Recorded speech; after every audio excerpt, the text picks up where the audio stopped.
la palabra. Miren, hoy meditando en el Señor, buscando la palabra para hoy, yo buscaba una y el Señor me ha dado otra. Y es lo que Dios quiere que traigamos, no lo que queremos traer nosotros. Es muy sencilla. Yo cuando me pongo a prepararme algo, pues no miro el tiempo. Me da igual que sean 20 minutos, 15 minutos, media hora, no me importa. Lo importante es traer lo que Dios quiere. Y eso es en lo que yo hoy me he propuesto. Y Dios me hacía ver diferentes escenas, pero con un mismo patrón. Me hacía ver, hermanos míos, diferentes escenas donde se veían ventanas, pero en cada una de ellas se obraba algo diferente. Y el Señor me daba este título, y era: ¿en qué ventana te encuentras? La ventana de un nuevo comienzo, la ventana de conquista, la ventana del tibio, o la ventana de la bendición de Dios o de su compañía.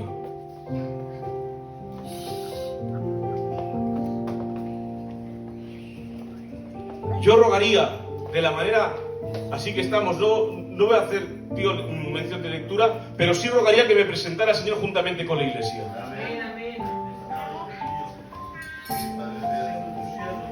Te quiero, Dios, te quiero.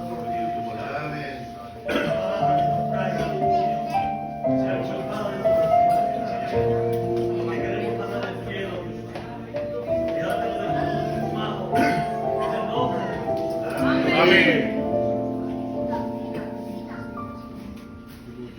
Grande es tu gloria, Señor.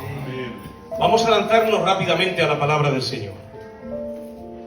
La primera ventana es la ventana de un nuevo comienzo.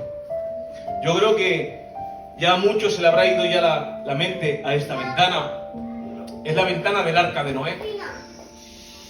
Para ponernos un poquito en su contexto, Dios ha venido hablando a Noé, diciéndole que construya un arca, porque ha sido tanto el pecado que se ha generado en la tierra que Dios quiere eliminar a todos, y que construya un arca para que entre él y sus hijos y sus nueras. Ahora, mientras que él está construyendo el arca, él está testificando a los que están afuera. Ellos se ríen de él porque dice que está loquico, porque no comprenden lo que está haciendo él. Ellos habían visto barcos, pero no habían sabido nunca de la lluvia. En aquel tiempo, hermanos, lo que salía era como un rocío de la misma tierra y regaba las plantas, como un vapor. Y esto era lo que ellos conocían y lo que ellos sabían. Nunca habían escuchado de lo que era la lluvia. Ellos no conocían a Dios, no vivían en santidad. Al no vivir en santidad y conocer a Dios, no pudieron escuchar su voz. Pero aquel que vivía en santidad, escuchando la voz, aunque no había visto nunca la lluvia y no sabía lo que era esa palabra, no sabía lo que iba a suceder, él dijo: aunque no lo haya visto, pero voy a obedecer tu palabra. Y por medio de su obediencia, por medio de la obediencia, él pudo entrar en el arca. Al obedecer se construye el arca, un transatlántico. Y me llama la atención, hermanos, en una tan grande, en una nave tan grande, podemos pensar: ahora pondrá muchas ventanas. Y le dice: no, pondrás una en lo alto. Pero a ver, ¿por qué el Señor va a poner solamente una ventana en un barco tan grande?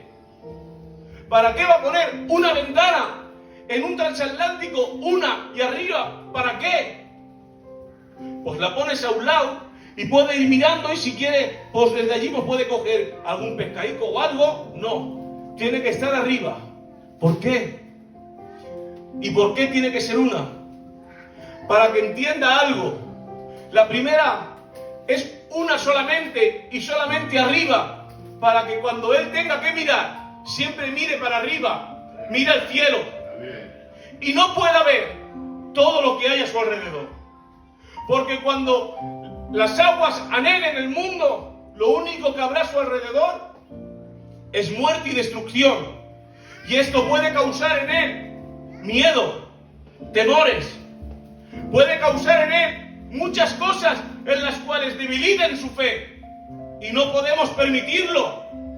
Entonces solamente se va a hacer una ventana y en lo alto. ¿Para qué? Para que cuando él abra la ventana, cuando acabe de llover, y vea los cielos, dice la palabra del Señor, los cielos cuentan mi gloria. Y si por la noche abre la escotilla, abre la ventana y mira, él dirá, a cada una de estas estrellas el Señor llama por su nombre. Cada vez que mire el cielo y vea las estrellas, él recobrará ánimo y recobrará fuerzas. No puedo permitir que aquel que está dentro del arca mire lo que hay a su alrededor para que le quite la fe, para que le entren temores y para que se debilite. No, tiene que tener puesta la mirada en el cielo. Esto me llevaba a Hebreos capítulo 12, versículo 1, donde dice, puestos los ojos en Jesús, el autor y consumador de la fe. No tenemos que apartar la mirada, tenemos que correr la carrera puestos los ojos en la meta. ¿Cuál es la meta? Jesús es la meta. ¿Quién es nuestro destino? Jesús es nuestro destino. ¿Qué pasa si apartamos su mirada? Nos pasa como Pedro, que en medio de la noche empezamos a hundirnos. Pero déjame decirte algo, que cuando estás dentro del arca, solamente tienes la ventana de Él. La ventana de la comunión. La ventana de la adoración. Cuando estás en el arca representa a Cristo.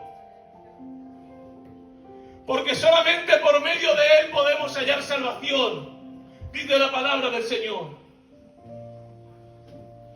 Si hubiera alguien que aún no tiene al Señor en su vida, hoy es día para decir, Señor, quiero entrar en el arca y tener la ventana de la comunión. Por eso esta se llama la ventana de un nuevo comienzo.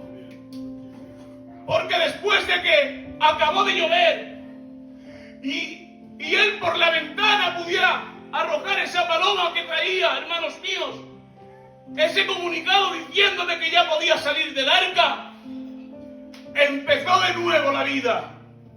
Empezó de nuevo la oportunidad de seguir dando testimonio de que Dios estaba con él. Empezó de nuevo, hermanos míos, a seguir consagrándose para el Señor. Por eso hoy te digo, si no tienes en tu vida el arca, si no tienes en tu vida la ventana de la comunión con el Señor, la ventana del nuevo comienzo, hoy es día para ti, para salvación en el nombre del Señor.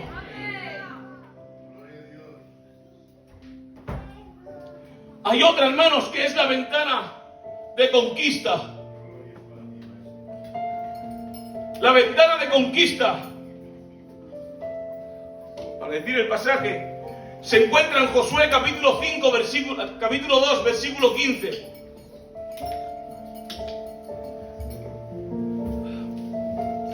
Donde habla y dice que ha enviado a Josué a 2 espías y han ido a la casa de Rahab. Y estando en la casa de Rahab, el rey de Jericó se ha enterado y ha enviado a guardias para que lo cojan. Pero ahora ella los ha guardado en la terraza para que no los pillen. Y ella ahora, hablando con ellos, les ha dicho, sé que Dios os va a dar esta tierra, que la vais a conquistar, porque solamente habiendo venido vosotros dos, todo el pueblo está demonizado. Y hemos oído hablar de los milagros que Dios ha hecho y cómo os sacó con mano poderosa de Egipto.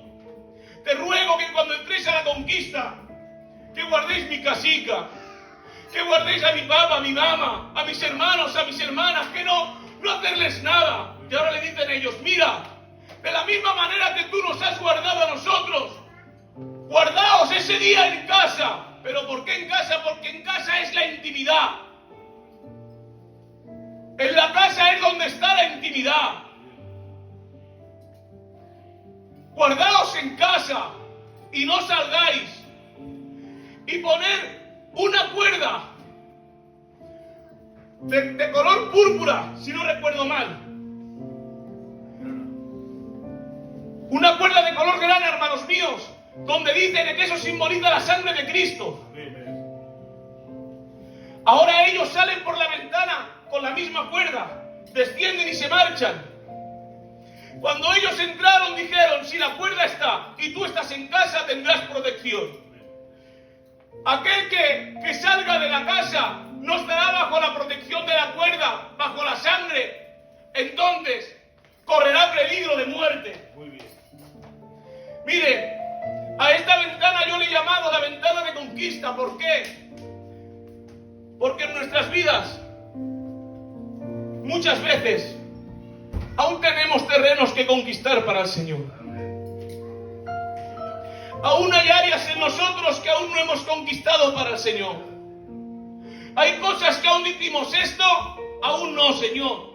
Esto déjame tenerlo un tiempecito más. Esto aún no, Señor.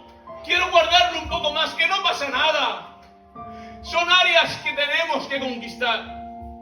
Pero cuando estamos en la intimidad y estamos cubiertos por la sangre y queremos conquistar esas áreas, ¿saben lo que pasa? Que se levanta el rey de Jericó, queriendo traer problemas para ti, queriendo traer tentaciones para ti, buscarte conflictos. ¿Para qué? Para que esas áreas no las puedas conquistar, para que tengas derrota y te sea difícil, porque siempre que uno quiere conquistar, siempre se va a levantar el adversario en contra de él. Pero déjame decirte algo, que si hay intimidad y la sangre de Dios cubre tu vida, solamente tendrás victoria aunque se levante el enemigo. No salgas de tu lugar, no salgas de tu sitio, no salgas de su protección, no salgas de su cubierta, hermanos míos, porque así, en la intimidad, es como se conquista en lo espiritual en el nombre de Jesús.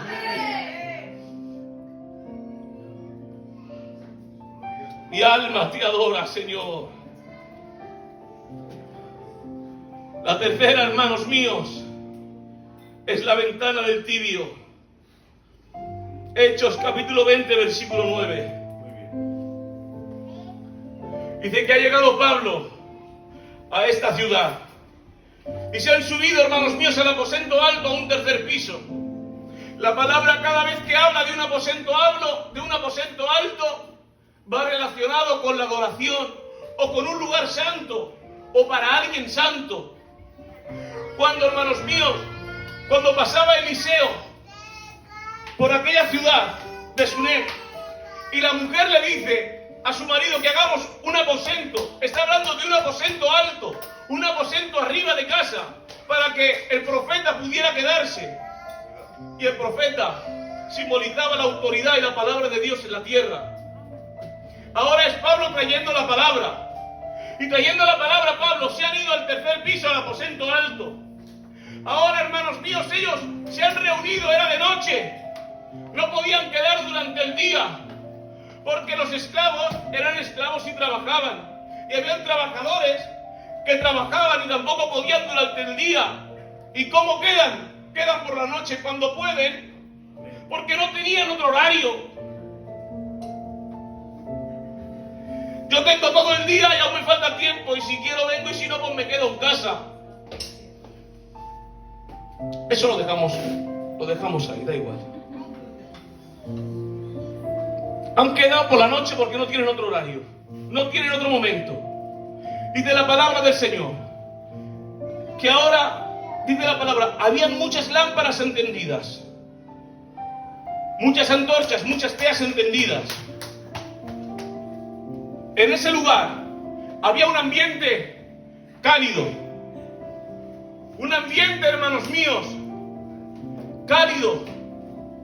Ahora, yo me imagino que han empezado a tener calor, pero muchos no se han movido, muchos no han salido, se han quedado allí, porque donde Dios está tiene que estar el fuego del Espíritu.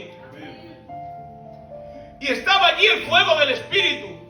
Pero ahora, ¿qué ha pasado? Había uno que se le estaba haciendo pesado, se estaba cansando, y ahora ya no quiere tanto el fuego del Espíritu, porque tanta rutina de oración, tanta rutina de lectura, tanta rutina de ayuno, tanta rutina de cultos, hay algunos que se cansan. ¿Y saben lo que ha hecho? se ha ido a la ventana para estar más fresquito. Así le da el frío por la espalda y se calienta por la parte del pecho. Así cogerá un resfrío uno. ¿Y sabes lo que pasa con el frío? Que el frío empieza, hermanos míos, a entumecerte poco a poco. Empieza a entumecerte, hermanos, cuando una persona se congela. Empieza primeramente con los miembros menos importantes. Empieza, con mucho respeto lo digo, por los dedos. Y de poco a poco se va congelando hasta que llega al corazón. Es un sistema que tiene el cuerpo para poder defenderse, porque entiende que lo más importante que tiene en su vida es el corazón. Dice la palabra del Señor: sobre todas las cosas guardadas, guarda tu corazón. Y ahora ha cogido este hombre y se ha puesto en la ventana. Ha empezado a enfriarse. Ha empezado, hermanos míos, a dejar lo que el Espíritu le estaba dando. Ha empezado a enfriarse de tal manera que ha quedado vencido. Se ha dormido y ha quedado vencido. Me extraña para dónde cae, porque la palabra del Señor, cuando da un detalle, no lo dice al azar, lo dice por algo. Y cuando dice que cuando cae hacia afuera, es porque estaba el cuerpo vencido hacia afuera más que para adentro. Estaba más en las cosas del mundo que en las cosas de adentro. ¿Saben? Cuando hablamos tibio, ¿saben? La palabra tibio es aquella persona que no le da valor a las cosas del Señor, que viene a la iglesia y no le da valor a las cosas santas del Señor. Por eso se atreve a estar en la iglesia y a vivir con una doble vida en el mundo. Eso es tibio. Este hombre, pero déjame decirte algo. Este hombre era tibio, pero aún tuvo solución. Hubo solución para él. Cayó de un tercer piso y cayó muerto, dice la palabra. En ese momento yo me imagino a los demás allí, ya haciendo duelo, se han acercado, ya estaban aquellos hermanos míos haciendo mucho escándalo, pero ha bajado Pablo. ¿Y saben lo que ha hecho? Lo ha abrazado. ¿Y saben lo que pasa cuando le da el abrazo? Pablo transmite el calor. Le da el calor del Espíritu otra vez, le da calor. Y al darle calor, ¿saben lo que hace? Revive, vuelve a tener vida. Y me llama la atención que cuando vuelve a tener el calor, vuelve a tener vida, ya no quiere ponerse a la ventana, ya no quiere irse para afuera. Dice la palabra que sube con Pablo y dice, y comió con ellos, y estuvo con ellos hasta el amanecer. Volvió de nuevo a retomar las cargas que había dejado, volvió de nuevo a tener esas fuerzas que había perdido, volvió de nuevo, hermanos míos, a tener esa nueva oportunidad para poder trabajar para el Señor. Entendió algo y entendió que solamente estando en el Señor se tiene vida, y entendió que cuando sale de la cobertura, hermanos míos, del fuego del Espíritu del Señor, lo único que tiene es muerte. Por eso dice la palabra del Señor: despierta tú que duermes entre los muertos. Entendió que fuera solamente había muerte, y él había caído en esa muerte otra vez. Cuando hablamos de muerte, hablamos de separación del Señor. ¿Vale? La palabra del Señor nos enseña que hay tres clases de muerte: la muerte espiritual, la muerte física y la muerte eterna.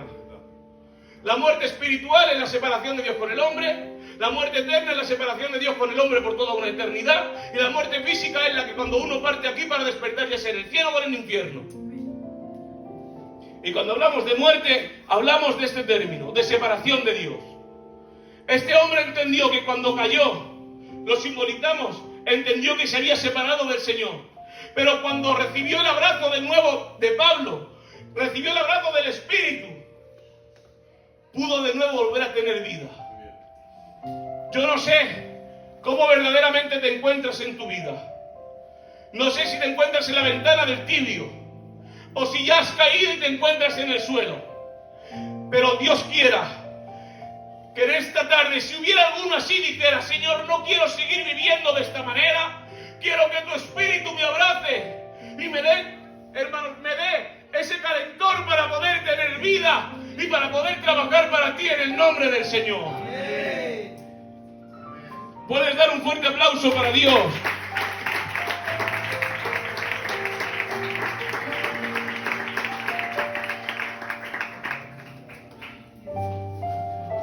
Grande eres tú, Jesús.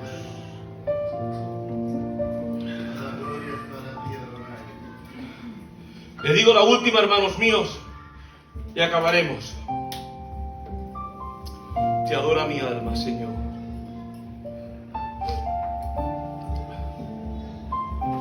La tercera es la ventana de la comunión con el Señor. Esta la encontramos en Malaquías capítulo 3, versículo 10. Y déjenme que les lea el versículo. Dice: traed todos los diezmos al alfolí. Alfolí es el almacén del templo, ¿vale? Alfolí es el almacén del templo del Señor. Y hay alimento en mi casa, en el templo de Dios. Y ahora dice el Señor: probadme ahora en esto, dice Jehová de los ejércitos. Si no, os abriré yo las ventanas de los cielos y derramaré sobre vosotros bendición hasta que sobreabunde en el nombre de Jesús. Aquí, hermanos míos, esta es la ventana de la comunión con el Señor. Israel está pasando por un momento muy difícil. Está pasando por un lugar, hermanos míos, de estrechez, donde tienen poca economía, donde tienen poco alimento. Están, hermanos míos, pasándolo muy mal. En medio de esa agonía en la cual se encuentran, que no tiene alimento y no tiene para poder subsistir, por decirlo de alguna manera, no tiene economía, han empezado a declinar la confianza en el Señor y a pensar en ellos mismos cómo ganarse el alimento, el sustento. Pero ahora el Señor viene hablándoles, como desafiándoles, diciéndoles a ellos: sé que tenéis poco, pero confiad en mí. Traed la ofrenda al templo. Que mi casa, que la casa de Jehová esté llena primero. Y luego confiar en mí, probarme. Ya veréis cómo yo os bendeciré. Os bendeciré en economía. Os bendeciré en comida. Os bendeciré en todas las áreas. En este momento está hablando el Señor de algo, hermanos, material, algo físico. Pero si ahora lo pasamos a lo espiritual, no hay que traer ofrenda, por decirlo de alguna manera, porque la ofrenda de Jesús, el sacrificio de Jesús, ya fue suficiente. Él ya abolió, Él ya pagó y fue satisfecha con esa muerte, con esa sangre. Pero ahora, ¿qué ofrenda tenemos que traer nosotros? Dice en Romanos capítulo 12, versículo 1: ofreceos en sacrificio vivo y agradable para el Señor. Lo estamos trasladando no en algo económico ni en algo físico, sino en lo espiritual. Ofreceos vosotros en sacrificio vivo. No tiene sentido un sacrificio, tiene que morir en el altar. Si el sacrificio no muere en el altar, no sirve para nada el sacrificio. ¿Por qué aquí Pablo está diciendo: ofreceos como sacrificio vivo? ¿Por qué? En el sacrificio vivo está diciendo: acércate al altar, porque ya no hay sacrificio de animales, ahora eres tú el que vienes para ponerte. Pero ahora, por amor a ponerte tú, ¿qué es lo que sacrificas? Sacrifico el orgullo, sacrifico mis deseos, sacrifico mi yo y muero en mi yo, muero en mi orgullo, muero en mis deseos. ¿Para qué? Para vivir en la obediencia de Dios. ¡Amén! Por eso, cuando nosotros nos acercamos a Dios en la ventana de la comunión, nos ofrecemos como sacrificio vivo, muriendo nosotros para que sea Él el que viva en nosotros, viviendo en la obediencia. Necesitamos cada día cada día vivir en la ventana del nuevo comienzo.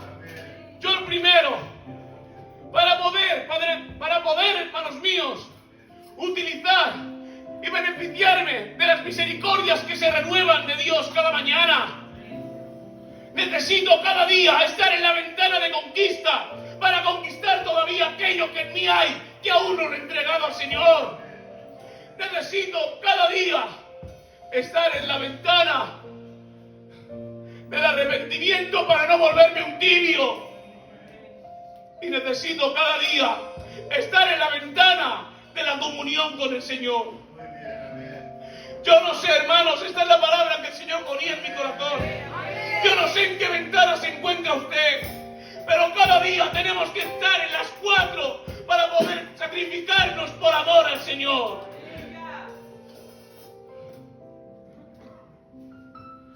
Grande es tu misericordia. Y cuando vivamos en sacrificio, cuando vivamos en obediencia, es cuando seremos bendecidos mucho más abundantemente de lo que nosotros nos esperamos y de lo que nosotros, hermanos míos, quisiéramos. Porque dice la palabra que Él da mucho más abundantemente de lo que nosotros pedimos. Yo no le digo que Dios le va a bendecir económicamente, que puede ser, que no digo yo que no, pero que Dios no dice, no está diciendo eso. Que Dios habla de su compañía, de su amor. Él habla de estar contigo, de darte fuerzas.